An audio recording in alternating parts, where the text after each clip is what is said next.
Hello guys! Ngayong araw, itry natin ikat itong nabili naming watermelon yun oh. Noon ko medyo matagal na itong nabili. Pang bagong taon pa yata. Yan. Cut natin guys ha, kung red siya. Ayan.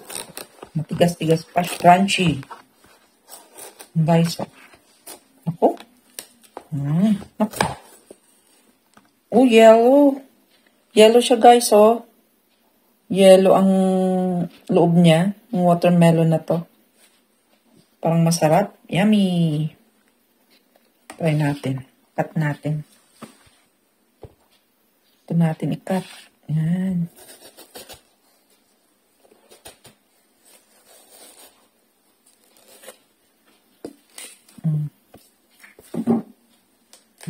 Oh.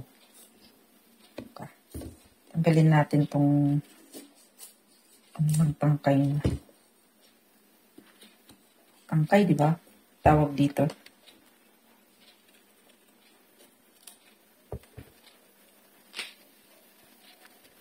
Yan guys, oh. Yellow. Bangki. Ay, hindi na parehas. Pero okay lang. Yan. Kami rin lang naman ang kakain. Kasi pag ibebenta to, dapat pare-parehas. Para hindi magreklamo yung bibili. Yan oh guys. Yan.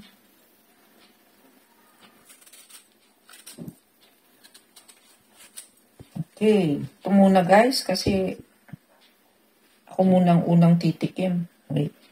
Man natin. Ano guys? Tanggalin natin yung seeds.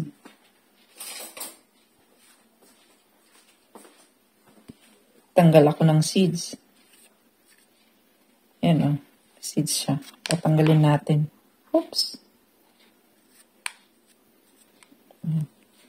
Check natin ha. Yan.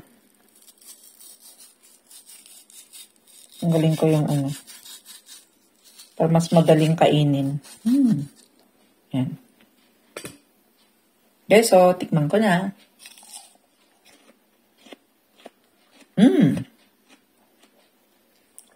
Masarap.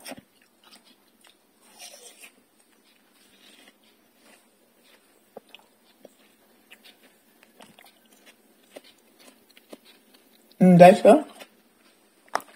Ito yellow, pero the same din ang lasa dun sa red.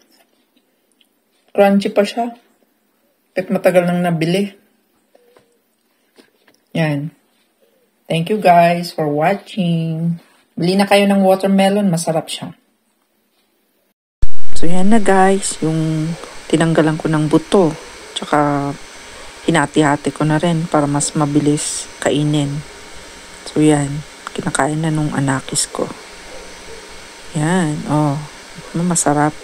Halos maubos na nga eh. Thank you guys.